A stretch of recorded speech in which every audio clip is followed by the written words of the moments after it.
আসসালামু আলাইকুম। আমি বাংলাদেশি মম বলছি। কেমন আছেন সবাই? আশা করি ভালো। আমরাও আলহামদুলিল্লাহ ভালো আছি। তো আজকে আমি আমার আরও একটি ব্লগ নিয়ে চলে আসলাম আপনাদের মাঝে।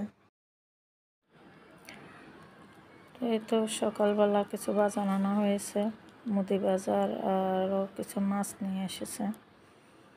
তো হচ্ছে এখানে 2 বোতল সরিষার তেল ভাঙানো হয়েছে। সরিষা ভাঙিয়ে তেলগুলো আমাদের বাসার সামনে গাড়ি এসে, তো সরিষা ভাঙিয়ে তেলগুলো নিই। তো এগুলো শুকাতে দিতে হবে, প্রায় 1 সপ্তাহের মতো শুকাতে হবে রোদে, বারান্দায় দিয়ে দেব। তো এখানে একটা মাছ এনেছে, বড় কেটে এনেছে মাছটা। তো এগুলো ধুয়ে, আরও কিছু শিং মাছ আনা হয়েছে। তো এগুলো ধুয়ে কেটে পরিষ্কার করে রাখতে অনেক সময় লাগবে। তো বাজারের দিন কিছু বাজার আনলে গুছিয়ে রাখতে গেলে অনেক লেট হয়ে যায়। তো সেজন্য আজকে সিম্পল রান্নাবান্না করব। নাস্তা বানিয়ে টেবিলে দিয়ে দিয়েছি। তো বাচ্চারা উঠে গিয়েছে, ওরা খাচ্ছে। তো আমি এগুলো গুছিয়ে রান্নার জন্য কিছু মাছ রাখবো, রেখে রুমগুলো গোছাতে যাব। কারণ এখনও আমার বেডরুম, মেয়েদের বেডরুম এখনও গোছানো হয়নি। ডাইনিং গুছিয়ে ফেলেছি।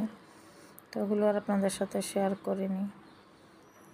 তো অনেক বড় একটা মাছ কেটে এনেছে, অনেকগুলো মাছ হয়েছে। তো এখন চলে আসলাম আমার রুমের কি অবস্থা। মশারি টানাতে হয়, কারণ ঢাকায় ডেঙ্গুর খুব অবস্থা খারাপ। একবার ডেঙ্গু জ্বর হয়েছে ছেলের, বাসার প্রায় কয়েকজনেরই ডেঙ্গু হয়েছে। ভয়ে মশারি দিনেও টানাতে হয়। মশারি এভাবে রেখে দিই, কারণ দিনে দুপুরে যখন খাওয়া দাওয়ার পরে ঘুমায় ছেলে, তখনও মশারি টানাতে হয়। তো এভাবে রাখা থেকেও হয়তো ভাবতে পারেন যে মশারি এভাবে রেখেছে কেন, কারণ কয়বার খুলবো, কয়বার টানাবো, সেজন্য এভাবে রেখে দিই। তো এখন আমি রুমগুলো গুছিয়ে নেব। গুছিয়ে প্রত্যেক দিন আমাকে গোছাতে হয় না, মাঝে মধ্যে আমি গোছাই, মাঝে মধ্যে মেয়েরাও গুছিয়ে নেয়।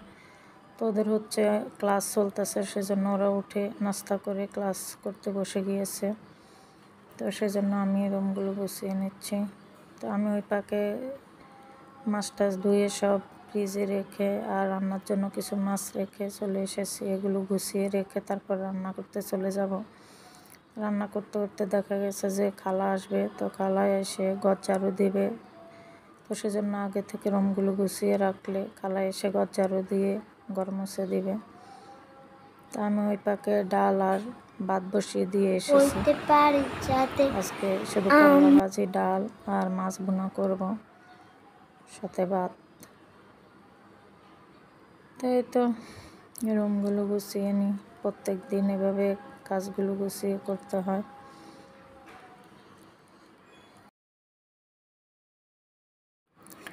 তো এখন আমি মেয়েদের রুমে চলে যাব।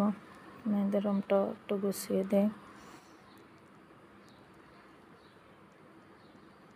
মেয়েদের রুম গোছানো হয়ে গেলে আমি রান্না করতে চলে যাব।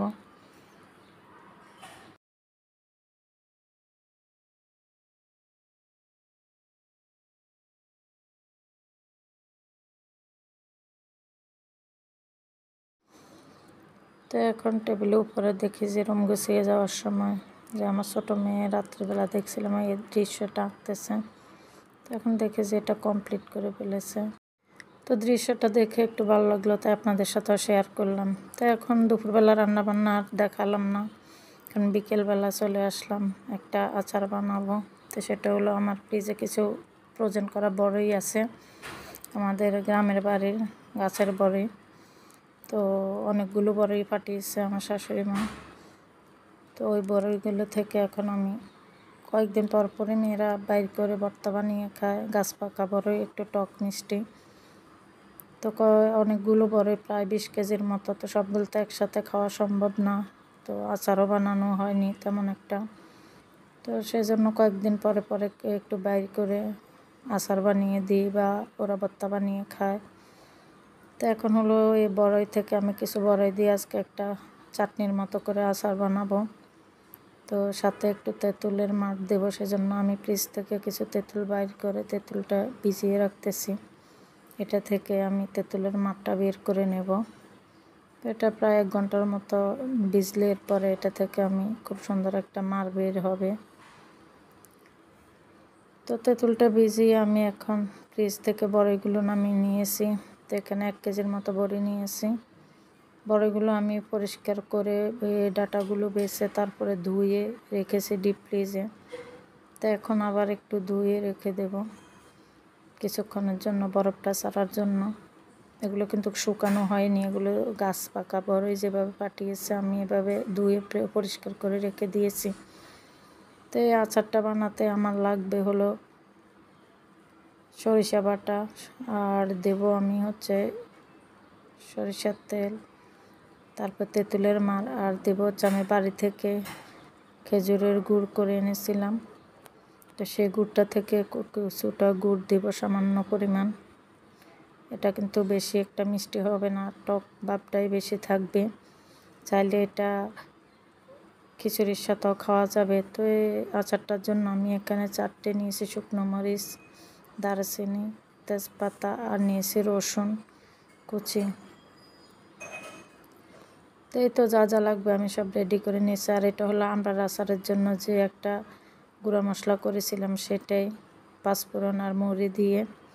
এখানে নিয়েছি লবণ আর সরিষা বাটা। তো এখন কড়াইতে আমি তেল দিয়ে দিয়েছি, তেলটা গরম হয়ে আসলে দিয়ে দিচ্ছি এখানে 2টা তেজপাতা, 2 টুকরো দারচিনি। এগুলো একটু ফ্লেভার আসলে দিয়ে দিব আমি রসুন। তো এখন রসুন আর শুকনো মরিচ দিয়ে আরও একটু ভেজে নিব।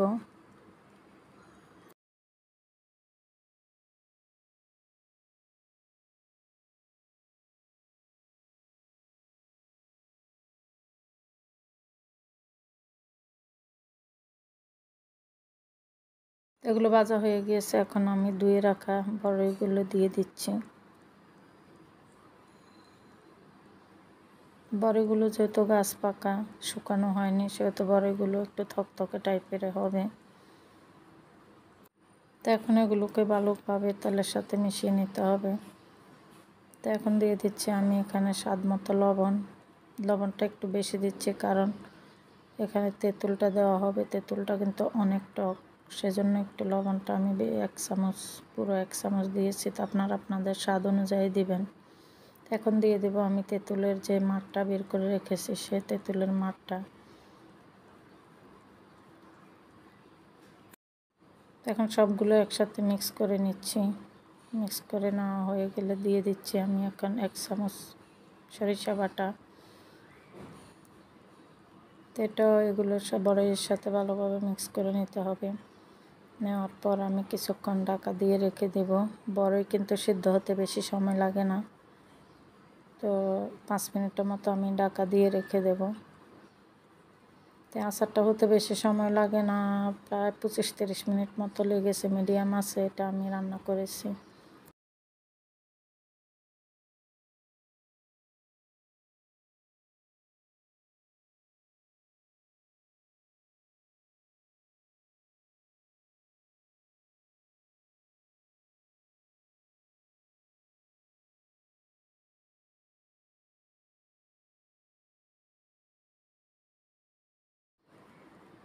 তো এখন ঢাকনাটা সরিয়ে আবার একটু নেড়ে চেড়ে দিব।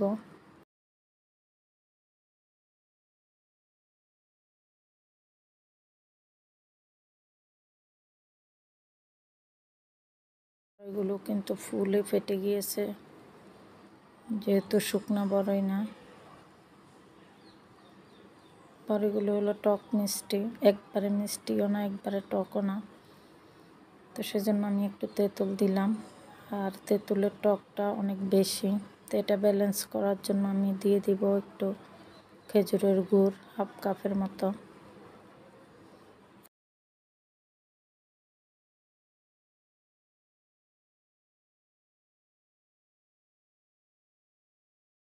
তো গুড়টা দেওয়া হয়ে গিয়েছে, এটা খেজুরের গুড়।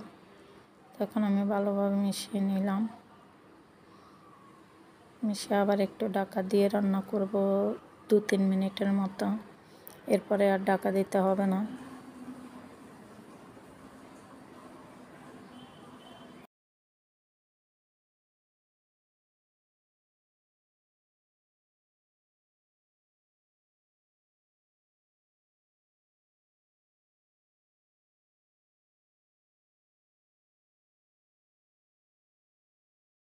তার ঢাকা দিতে হবে না। এখন আমি নেড়ে চেড়ে আস্তে আস্তে বড়ির গায়ে যে পানিটা আছে সেটা শুকিয়ে নিতে হবে। তো পানিটা যখন শুকিয়ে যাবে দেখবেন যে মানে কড়াইয়ের গা থেকে ছেড়ে ছেড়ে আসতেছে, তেলটা উপরে উঠে চলে আসবে। এখন আমার আচারটা প্রায় শুকিয়ে আসতেছে। পানিটা কিছু বড়ই গলে গিয়েছে আর কিছু বড়ই আছে, তো এগুলো প্রায় গলে যাবে, কারণ এগুলো আস্ত থাকবে না, আস্ত রাখবো না। আর যেহেতু গাছ পাকা বড়ই শুকনো হলে কিন্তু আস্ত থাকতো। তো এটা একটু ওই যে আমরা প্রাণ চাটনি যেটা কিনে খাই, তো ওই রকমই খেতে খুবই মজার। তো চাইলে এটা খিচুড়ির সাথে খেতে পারেন, বা এভাবেও খাওয়া যায়, এমনিতেও খাওয়া যায়। তো আমার আচারটা প্রায় হয়ে এসেছে। তো এখন আমি দিয়ে দিচ্ছি গুঁড়ো যে মশলাগুলো, সেগুলো এখানে আছে কিছু শুকনো মরিচ গুঁড়ো করে রেখেছি, আর হলো মৌরি, পাঁচফোড়ন, এগুলো গুঁড়ো করে রেখেছি। তো সেগুলো এখন দিয়ে ভালোভাবে মিশিয়ে নেব।